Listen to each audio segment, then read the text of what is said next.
Oh my god, but you guessed it. Hi everyone, Shanti Teg here. Welcome! If you are new here, fuck yes. If you are not new here, fuck yes. Can I get a cheers to the bitch squad? Hi. The Psychic's Guide to Healthy Relationships and Navigating the Emotional Landscape. Say what? All right. This is, I'm going to go over three key points, three elements here, okay? And this is great for all phases and stages of psychic mediumship, right? Or whatever you want to call that, whatever you might call that. I don't necessarily use the word intuitive and psychic interchangeably, because for me, I believe that there is a difference. I think we all have intuition, and it's brilliant, and it's angelic and celestial, and I love it so much. I do not necessarily feel that everyone has psychic abilities. I do believe that there is a little bit of an extra piece to that. So I don't really use those words interchangeably. But who knows what the future holds. That's the one thing about me, is I love learning and growing, and oftentimes it requires us being inaccurate in order to learn and grow, or getting uncomfortable. Okay, so what is it that I am actually trying to talk about? Okay. Can I get a cheers to the psychics that are watching this? Yes, and whatever. Like, if you are awesome, and if you're not awesome, okay. All right. The psychic guides, not getting the emotional. All right, let's bring her center point. Inhale deep. Well, this is more for me. I'm directing myself. I'm gonna bring my palms together. Pressing the palms together balances out the right and left hemispheres of the brain, and when I inhale, I have the ability to activate and open both my Ida and Pingala. I'm gonna do another inhale to get my motherfucking ass centered.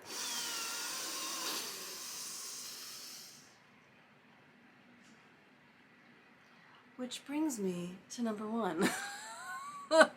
Good day. All right, reading the energy of others. This is a little complex, especially for those of us that are psychic. And even if maybe you're not psychic, but your intuition is dialed, you can potentially read the room within like 1 to 3 seconds flat, right? You can really tell what's going on with other people. Now, here's the tricky piece. It's not always our business. Oftentimes, it's not our business. And that is the toughest for me, I believe, in when I'm working with myself and clients. The trickiest, most complex thing to navigate having this gift, having this talent, is just because you can pick up on it doesn't mean it's for you to pick up on. Or, let me rephrase that. Just because you're picking up on it doesn't mean it's there for you to interfere with. I like that better, okay? Because if you're picking up on it, it's really just a match to what you got going on. And so there's always going to be something beneficial for you in it. And the benefit could look like stay in your own lane, an opportunity for you to really flex the muscle of like minding your own business, okay? So this has been such a tricky piece for me. I also have 7s in my tantric numerology chart, which brings so much beauty to the table, but it also brings like so much sensitivity. And it has been so tricky for me to navigate that level of sensitivity, because the muscle of me staying in my own lane wasn't developed enough, right? And it really interfered with relationships. And so take a moment, do some self-assessment. Are you someone who is super empathic, psychic, and again, even like deeply intuitive? And you pick up on people's stuff and then you get involved. Okay? And let's say you get involved and it doesn't go so great. Maybe it causes tension, awkwardness, even like a fight, an argument. I need to wet the whistle. Because fuck, dude, has this happened to me in so many relationships. This is something I'm still working on. So this is my like point, my first point of interest in how to navigate healthy relationships, especially as someone who has these gifts. So tricky. We really have to remember that, again, just because we can perceive doesn't mean it's for us to interfere with. Okay? So what do? Well, that's one of the reasons why I love emotional health. That's why I'm an emotional health specialist, because having the tools and exercises, not just the contemplations and the understanding, but the exercises to act out is so helpful. And so one of the a very simple technique that I love when I'm picking up on something is I like to bring everything back to basics, especially if it's like a pressurized moment. Like, let's say it's a romantic partner that you're perceiving something and you're like, fuck, should I interfere? Should I get involved? This person's clearly going through like a moment, but they're not sharing with me, right? They're not like taking the initiative to like open up to me. Even though we might be in the same room and it's like so fucking obvious that they got shit going on. What do? Well, I like to get up, and there's a couple things. Let's say first this. Get up and just walk out of the room. Okay? Just like literally, you don't have to make a big deal. You don't have to say anything. Just stand up and walk out. And take a few long, deep breaths. Inhale for 5, hold for 5, exhale for 5. If you can rock it for 7 seconds, awesome. Inhale 7, hold 7, exhale for 7. Okay? And just regroup. And oftentimes, excuse me, I have a little snarf going on. Oftentimes that can be enough to take the pressure off of that scenario. And then you're like, okay, regardless of what they got going on, I can stay in my own lane until they invite me in. Okay? So there's that piece. Another like real easy breezy step I like to do too is I get myself a glass of water and I get the other person a glass of water, and you could chant in the water because the water molecules, so we are majority water. Okay, that's another unpack, right? But you can influence water molecules by your sound code. And so a yogic trick is you take a glass of water and you chant into it, and in the description I'll write down what the chant is, okay? Ekankar Satnam Sri Wahe Guru. Ekankar Satnam Sri Wahe Guru. That sounds wild, right? And it's a next level mantra to code your water with. You can code your water with it. You can imprint the person's water, and you don't have to like make a big to do. Just like a little whisper. No one has to know. And then you know, everyone drinks the water, and the water content of the body will then absorb and match the water content of what the water that's in the glass has been coated with, and it just kind of creates a different energy within the dynamic. Okay, that's like some real alchemy stuff here. You can also coat it with "I love you." I love you, I love you, I love you, or even just love, love, love, love. Because sometimes if it's the moment's like heated, regardless if it's a lover or a parent or whatever, right? Like maybe I love you isn't like you're not believing it, and so there's dissonance in the sound code. See if you can even just say love without having that, right? So just love, love, love, love, love. Everybody has a sip, don't have to make a big deal. All right, so again, this is like some real alchemy, because if you have these gifts, you are here to do stuff, right? And when you're noticing some stuff and you're trying to navigate, like, well, how do I notice and then not get involved, and and it's like, oh, it can create so much inner turmoil. These are really wonderful things, so you're not just festering internally and you're actually taking action, right? You want to take action, but it just might not be the action that you are used to taking, which may typically have been get fucking involved with something that is not yours.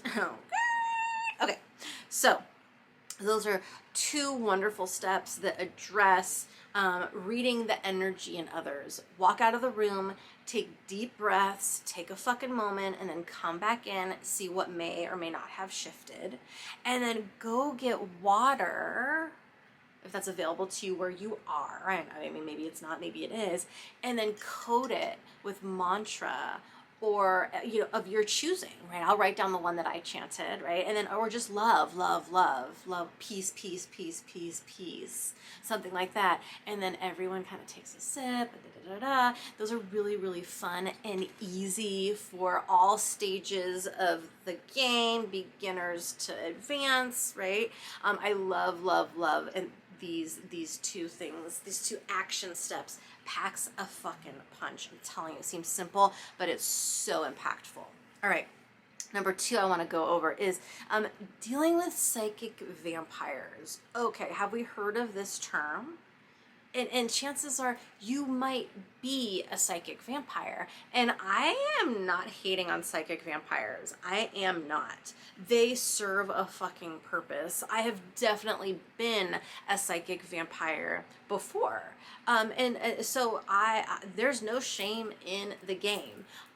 Because psychic vampires provide valuable opportunities for us to set boundaries and to raise standards. Okay? So, for those of us that have extra stuff going on, one of my favorite first steps when I'm like, oh, okay, I'm dealing with somebody that is a psychic vampire, and they might not know what they're doing. Chances are they don't, okay? They don't. Chances are they don't have awareness, but maybe they do. Something I would love for you to look out for is, what is their neck posture doing? They're talking to you, right? So when the neck is forward and the chin, which is also kind of like this moon emotional center, okay, is forward, right? They have left their own kind of auric field, so to speak. That's a clumsy way to describe it, and it's not quite accurate, but it's what I'm going to say right now. And they're infiltrating or trying to infiltrate and penetrate your own auric field. Okay, that's kind of like that first fang in, okay, is like, what's the physical posture, okay? Now this is really wild. So we, especially as psychics, can have such an impact on those around us. So if you're noticing like, oh, this person's draining my energy, all right, let me just kind of like gauge what their posture's doing, and then I'm going to gauge what my posture's doing. So the invitation is, okay, now that you see this other person's posture, maybe it's on the phone or on a text, so you can't really like address what their posture's doing if you don't see it, but you can be damn sure what yours is doing. And if it's available to you, my invitation is to straighten the spine and tuck the chin so the brainstem is nice and long, the cerebral fluid is moving and grooving, and your antenna, this blade of light that runs from the center of the planet through your spine up out of the top of the head, which is also the crown chakra, through the soul star chakra, which is above the head, and connecting you to your higher self, source, frequency, universe, whatever you want to call that. Okay, you want to be dialed in. We've talked about this before. I'll link my aura episode so you can kind of get more understanding of the toroidal field and how to strengthen and fortify your aura, because that's going to be a massive step in repelling the vampires that are in your life and kind of prohibit a pattern of that relationship happening. Okay, so all right, what's the posture? Get your spine in alignment so then you can really be tuned in and become the embodied match of what you want to call in, which chances are is like, I want to call in other people that are maintaining their auric health and their spine health and staying in their own lane and have their own shit dialed and can replenish their own energetics without needing me. Okay, so spine health is key when dealing with energetic vampires. And another valuable lesson that energetic vampires brings to the table for us is using our voice in one word in particular, which is no. N-O. Let's try it. N-O, no. What does no mean? No means no. All right. One of my favorite exercises, and I'm going to offer this to you all, and this is a doozy of an exercise. Oh my God, it's so weird. But holy shit, does it change things up for the better. If you have psychic vampires in your life, my invitation for you is this.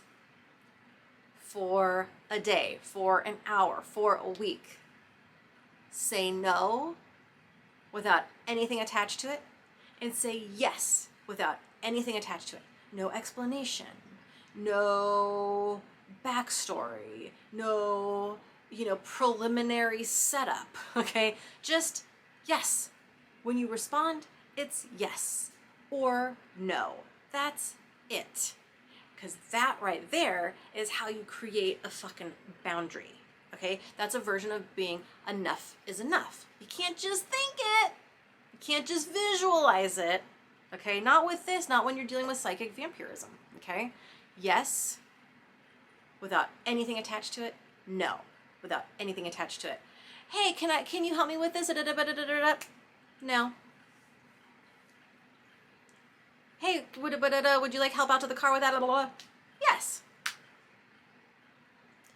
Give it at least a 3-second moment of potentially awkward silence after you answer, because that's the fucking clarity that's needed to set a fucking boundary and then raise the standard and to gain more confidence with your own voice and using words as simple as yes or no. And oftentimes if you have psychic vampires in your life, it's an indication that you've attracted them to you because you're not clear on your yeses and nos, that you've been people pleasing or overextending or holding back on desire or allowing yourself to be celebrated by you and others, okay? Living a half life because you're in this kind of like hamster wheel existence. I wake up, da-da-da. I think you get what I'm saying. All right, so that covers number 2 on dealing with psychic vampires. There's so much more to unpack, but I'm gonna leave that there for this video, okay? All right, and number 3 on the list when it comes to the psychic's guide to healthy relationships, navigating the emotional landscape, is third-person perspective. I covered this in my neutral relationships video, or how to bring neutrality into relationships. I'll link that video down below as well. Third-person perspective requires spine health, posture, and the ability to visualize, okay, and have command over your energy, which is direct, what we were just talking about with like yes or no. That exercise really contributes to like fortifying the aura, solidifying the blade of light in the spine, allowing the cerebral fluid to move and groove, which then by default opens and aligns the chakras. And then from there, you can use the navel point, which is essentially solar, like right in between the sacral and the solar plex, to power your sound when you say yes and no. And that's command and that's confidence. And that is what you're going to need in order to take third person perspective, because it takes courage to be able to raise your consciousness up out of the top of the head and look at all the players on the stage, the entire scenario, that bird's eye view. That is a gift many of us can develop, not just psychics, but oftentimes it is a lot clearer and easier for those of us that are psychics. And when we have psychic mediumship as part of the equation here, you can actually have access to more information, more non-physical players, so to speak, supporters, team members, angels, guides, when we're able to lift our consciousness up and out of the top of the head. That takes practice, PS, if that's not something that you've done before, heard before, or been able to achieve before. It takes practice. How do we do it? Well, that's one of the reasons why I love Kundalini Yoga, but you don't necessarily need Kundalini Yoga to get there, although it is the most powerful technology on the planet that I've ever participated in, and that gets you there the most impactfully, okay? But you're gonna wanna exercise. You wanna raise your heart rate and break a sweat. You wanna do hefty breath work. I love breath of fire. Breath of fire. Even inhale, even exhale through the mouth, through the nose. We'll unpack more of the technique around that. You can also just do that 7-second breath. Inhale for 7, hold for 7, exhale for 7. I love breath of fire. Regardless of what breath work you're doing, you want to draw the eyes up to the third eye point. If you can, then draw the eyes up to the crown. Like really, really, really, really get up there while you're doing your breath work.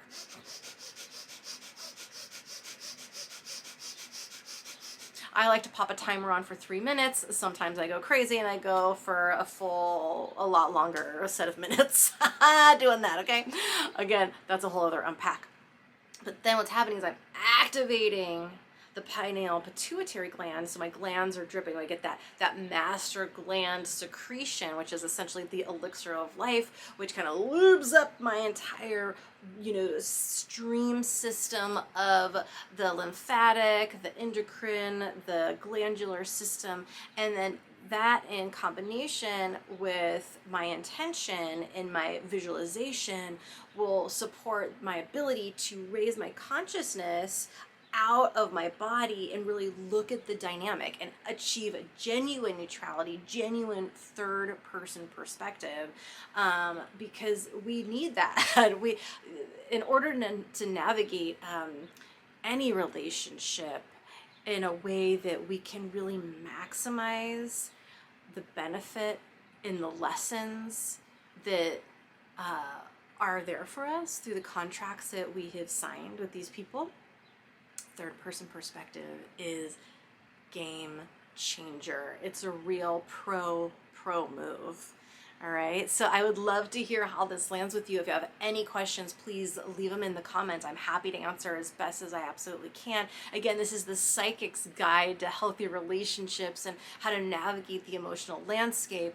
So, what happens is oftentimes when, especially as psychic mediums and those of us that are like ultra sensitive and sensitive in like a gifted way, not saying like, I'm not, right? But it can lead to commotional emotion.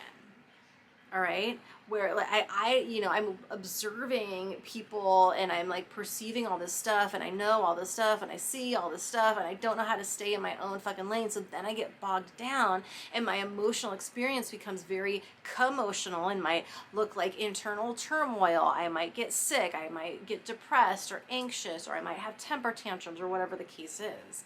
And so all 3 points that we went over today will really support emotional health within your relationship with you, and then how you relay with others, and then what you attract, how you attract, and who you attract to relay with you. And remember, everyone is a reflection of you, meaning it's not like an actual twinned behavior, but it's I've called in this experience in order for me to learn and grow. What's my next kind of phase or step on my ladder of soul's evolution that can only be achieved within physical incarnation.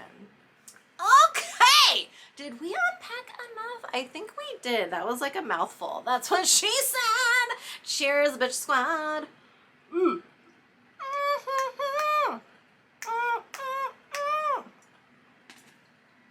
All right, love you all so fucking much. Thank you for being here. It means so much to me. This community is like legitty titty, no fucking joke. All right, everyone, Satnam, blessed be. See y'all soon.